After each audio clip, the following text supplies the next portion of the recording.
Okay, in this video we're going to talk a little bit about forces and moments and then move on to free body diagrams. So for starters, we're going to talk about this little example here. Let's see. So we've got a pivot point at the top of the triangle. We've got a distance, and we've got a 5-pound force at the end of it. And we've already kind of solved for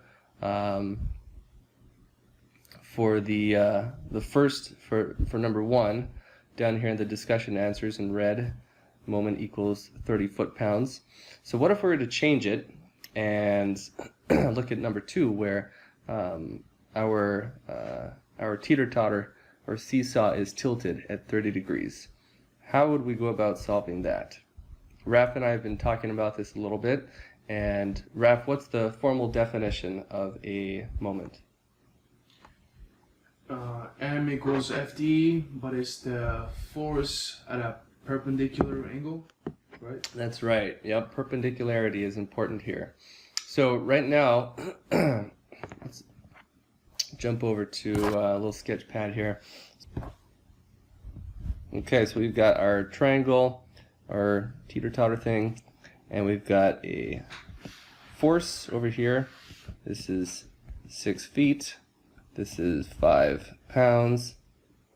And if we look at the angle between our distance and our force here, we'll notice that it is not 90 degrees. It is some angle greater than 90 degrees, or at least different than 90 degrees. And we're saying that this angle right here is 30 degrees. So how do we take this, what we and break it down so that we have a force that is acting perpendicular to the distance? So, to my understanding, what we're looking for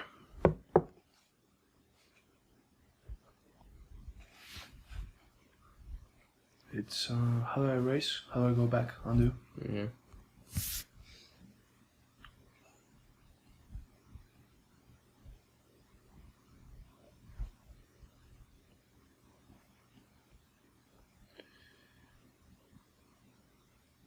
We're looking for this angle right here, and because it pushes, this makes it perpendicular right here. That's right. So can you just kind of circle the component of that 5-pound vector that would be our perpendicular force? The component of the 5-pound vector. What does that mean? So we can break our vector into x and y components, which you've kind of done there. Okay, so this is the angle, the side that we want to find for. That's right. The force right here. Right. Okay, so how do we solve for that? We know this side is 5 pounds. Mm-hmm. But it's not 5 pounds times 6 feet, is it? Nope. Because this is not a moment anymore. Right, it's not perpendicular. Like in the previous example. So we know that's 5 pounds. When I look at this, all the examples that we looked at in Khan Academy, they were like this, with boxes sliding down, and the triangle always looked like this in all the examples that I did online. So having a triangle flipped like that is kind of messing with my mind. So this is good though. It's good for everyone taking this lesson. I'm trying to determine what's x and y here. Am I looking at it, this is vertical or this is vertical? It doesn't really matter what x and y are. All we need is to solve for that orange vector right there, that orange component of the 5-pound vector. So this really just becomes a trigonometry problem at this point, right? If we know... So we're not doing the F equals MA for this? Not yet. No. We're not doing F equals MA at all here. Okay. So for this one, I guess, well, we know this angle is going to be 30 because this one's 30. Mm-hmm. It's like looking at it like this. If this angle is 30, then this angle, what do you call that, complementary? I don't know. But we looked at it in Khan Academy, and these two are the same angles. Let's see. So I guess if this is 30, then we can do, and we know the 5. Before we do that, let me ask you a question. Is this this orange component of the 5 pounds, is this going to be more or less than 5 pounds? It's gotta be more. Is it the hypotenuse? Okay, if it were the hypotenuse, I agree, it would be more. But just thinking like from a practical standpoint, think about the physical world around you. If I have a 5-pound force that I'm holding in my hand, is there any possible way that that 5-pound force can be more than 5 pounds? If I'm looking at like different components of that vector.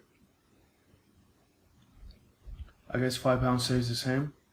It can never be more than 5 pounds, right? Any component of a vector is always going to be some percentage of that vector. Okay.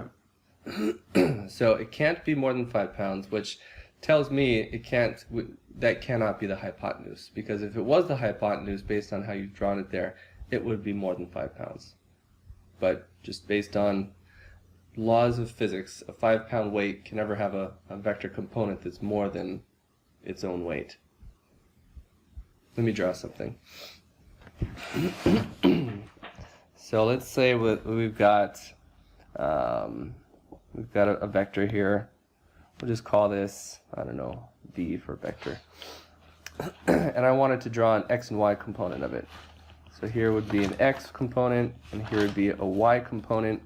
Just looking at the lengths of these, are either of these components ever, so let's say this is Vx and this is Vy. Is there ever a condition where either Vy is greater than V or Vx is greater than V? Can that ever be true?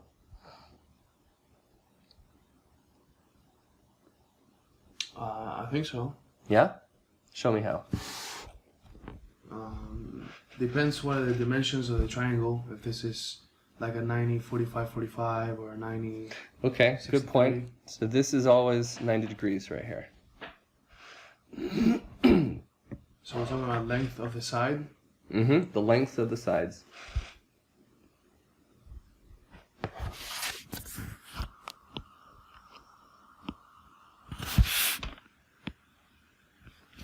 There, I mean, this side is greater than this side.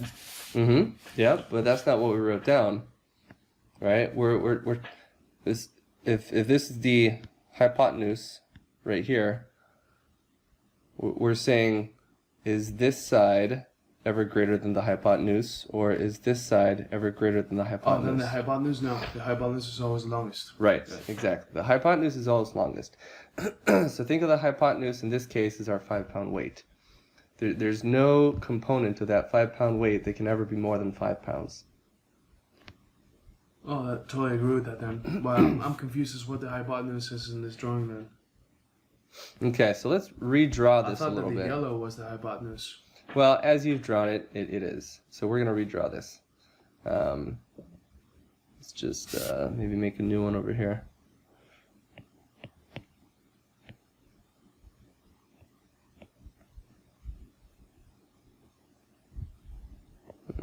Make some different colors here. Okay. So if we have our 5-pound vector up here, and we know that the component, we're looking for a component of this vector that is perpendicular to this line and also smaller than our original 5-pound vector, because we know that no component of a vector can ever be larger than its parent. But how did you know that this is the hypotenuse though? Or we're not even talking about, we just know it's 5 pounds, it can be greater than 5 pounds. Right, yeah, no component of this, it has to by default become the hypotenuse, because no component can ever be greater than the 5 pounds. So Okay. So the way to draw the components then, and keep in mind that we're looking for a component that's perpendicular to the dotted red line. So what you can do is draw, I don't really like that. I'm going to draw in blue the components. We've got one here, and we've got one here. So we'll call this, Oh, I see.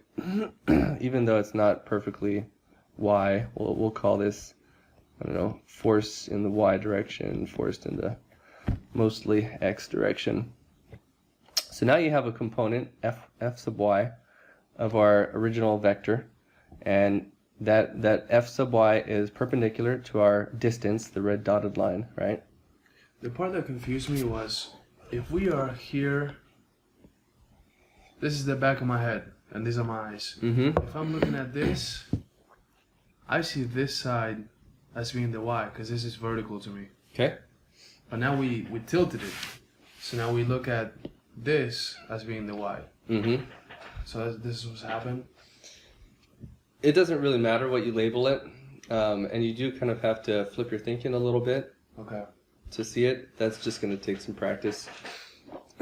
So let's solve this. We have, what was it, 6 feet, right? 6 feet here. And we have some component f sub y. So in order to solve this, the moment here, moment equals perpendicular distance times force. And we know what our distance is. So what do we need to solve for? F. F. Yep. So how do we solve for our, in this case, f sub y, we're calling it, right? Okay. Let's just look at that triangle by itself.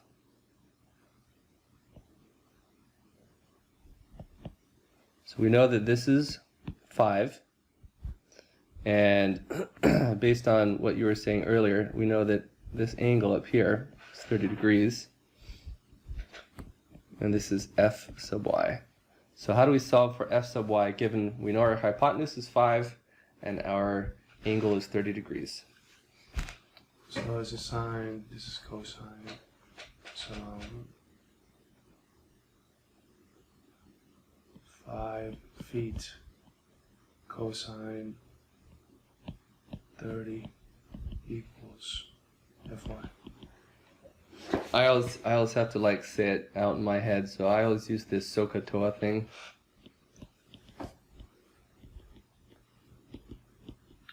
So we have hypotenuse. No, wait, let me see. Yeah, we have hypotenuse. Mm-hmm. So we don't need that one. And we're looking for not the opposite, so we're looking adjacent. Yeah. So cosine. Yep. So what does that mean? CAH. Adjacent over hypotenuse. Cosine theta equals adjacent over hypotenuse, right? Or is it adjacent over hypotenuse? So ka, adjacent hypotenuse. Yeah, adjacent times hypotenuse, right?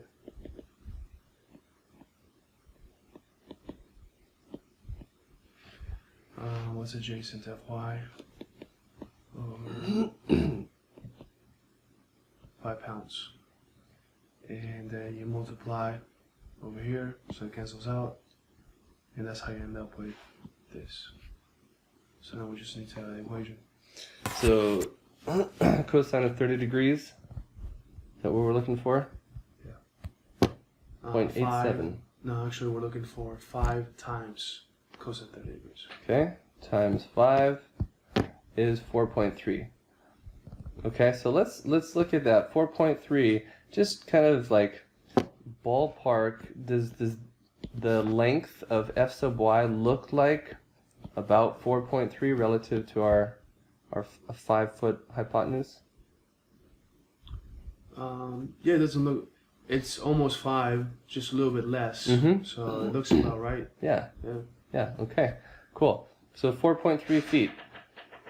Well, it's not feet, it's pounds. 4.3 pounds.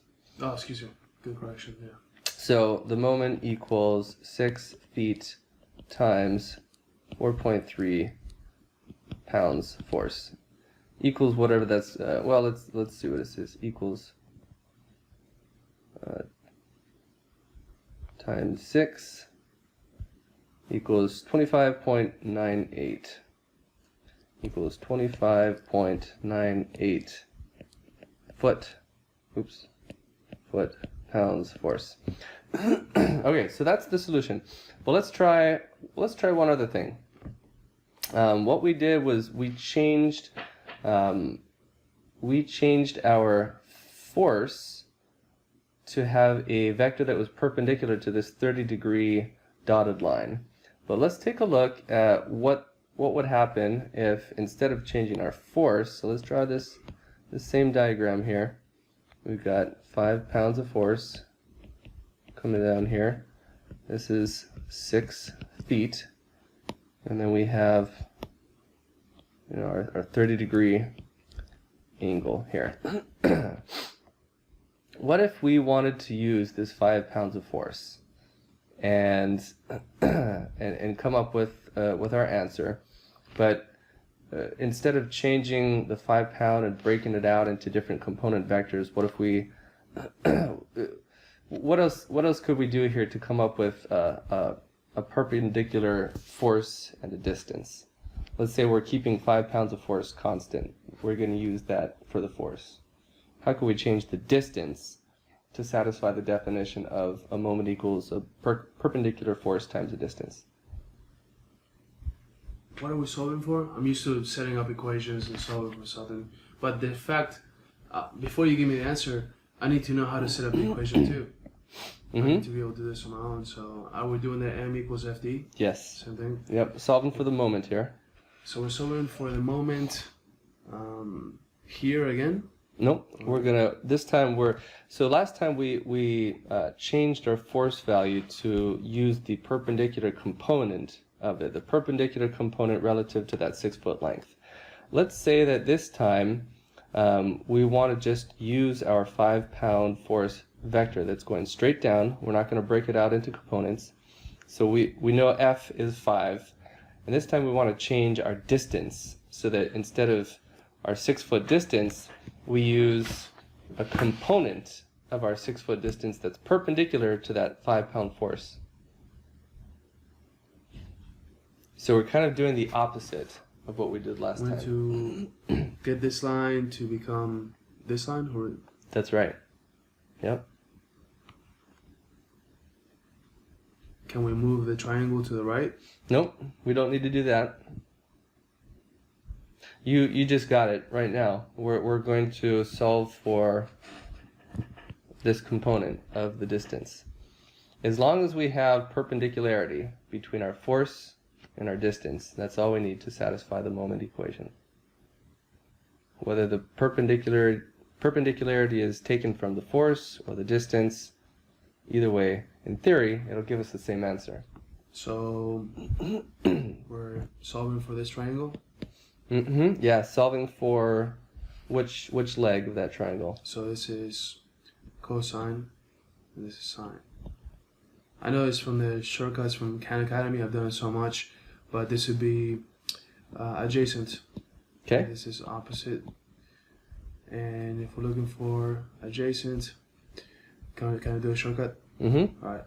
So it's gonna be 6.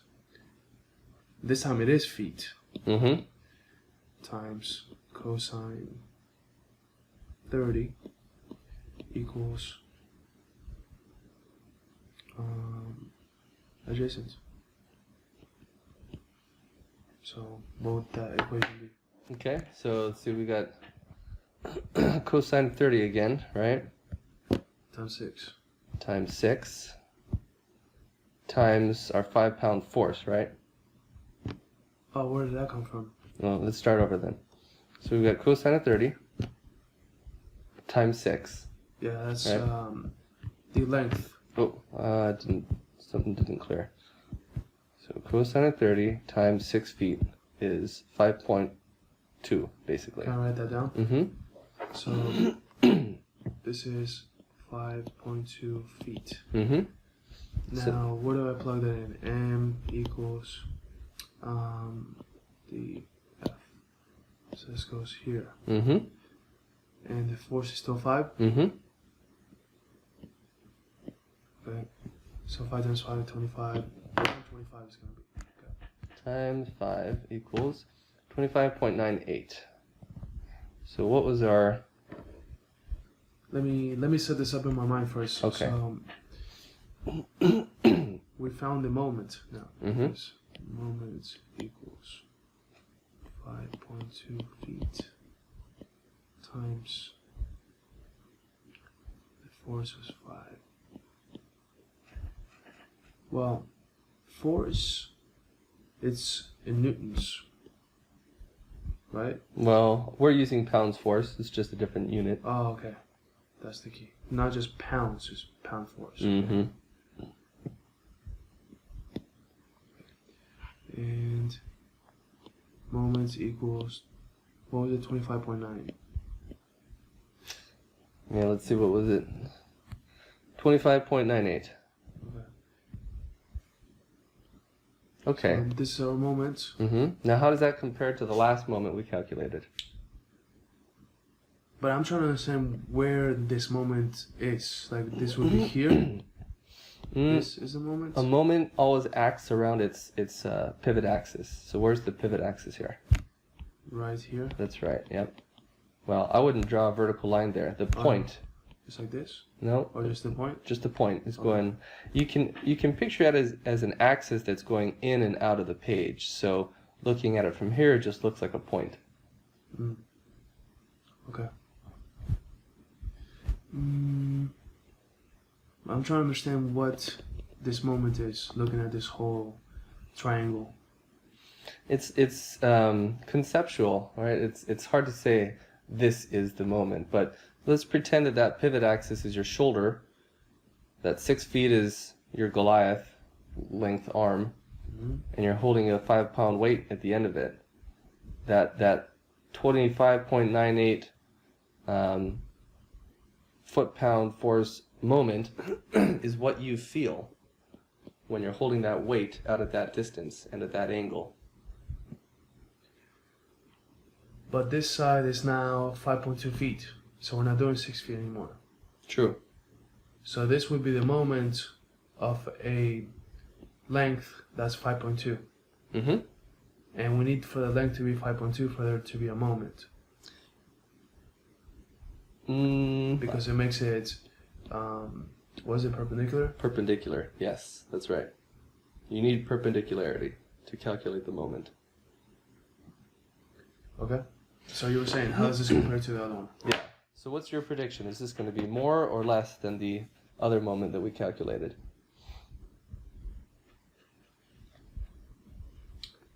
Less, because the distance is 5.2.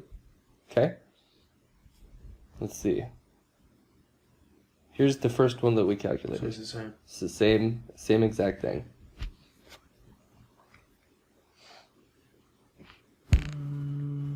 Because on this one we have a smaller pounds foot.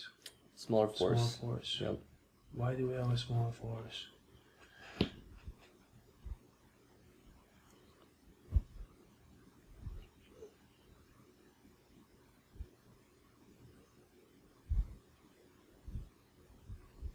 I guess I just need to see this in a real world example, like solving a problem to create a part or something.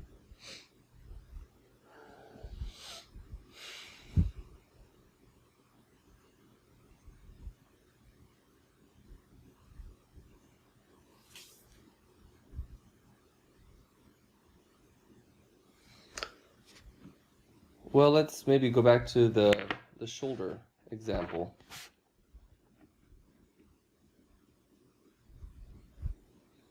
If we got a person here, and this person is holding an object. We'll say we've got a 5-pound dumbbell the person is holding out there. The pivot axis is right here. Right, so there's this moment around the pivot axis of his shoulder. This is basically the same equation or the same system that we just looked at. How is there a moment if it's not perpendicular? It's at an angle. And for it to be a moment, it has to be perpendicular. Meaning, maybe I don't explain myself right, but if the weight is here, then we have a moment. But because it's perpendicular. But now it's at an angle, so there is no moment. That's the way I understand it. Yeah, I think I understand your struggle, but I am struggling myself to understand how to explain it to you. There's always a moment. Okay. The trick is how we define that moment. Okay. Does that make sense? So we need to do something to get the arm to be horizontal, so we can do this equation. I wouldn't say it that way.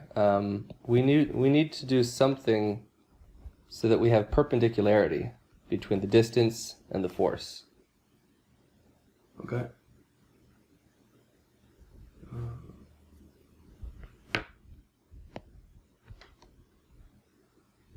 We need to do something so we have perpendicular between the distance and the force.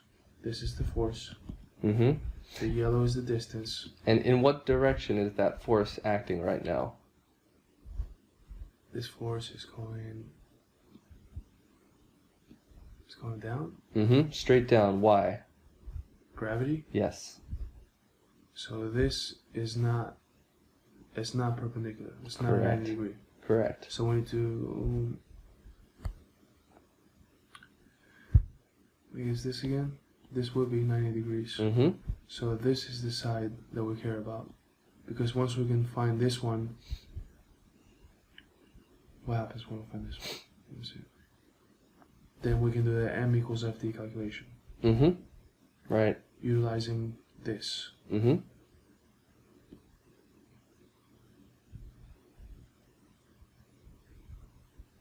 So the value of the moment is really going to come from this side. So we need to do some calculations in order to find out this side, and then we can do the equation and we can determine how we can design the system or understand it. Mm-hmm. Okay. So that's one way to do it. What's the other way? Well, the other way, of course you need the angle, but you could find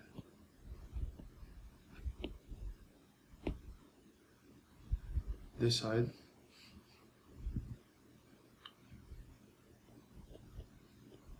What does that side give you? This side gives me the, let's say this is 6 feet again. This side is 6 feet. X feet. Y feet.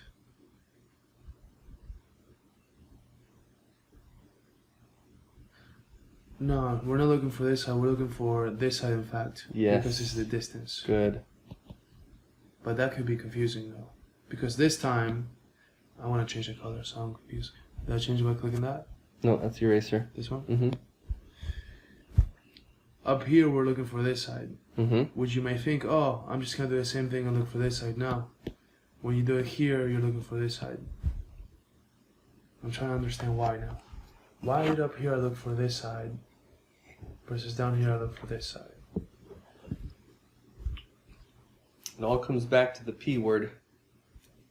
Perpendicular.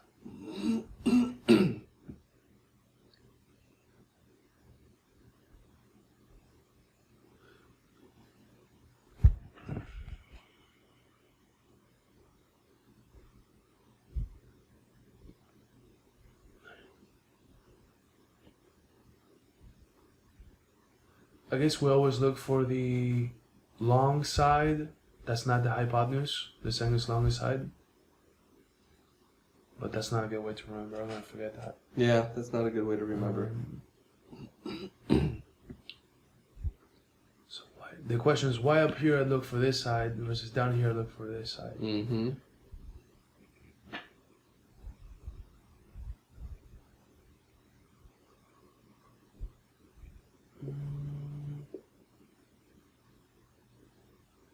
in both cases, I'm given the hypotenuse information, but it's a different information. In this one, I'm given the forces. In this one, I'm given the distance. Why can't I just use this one now?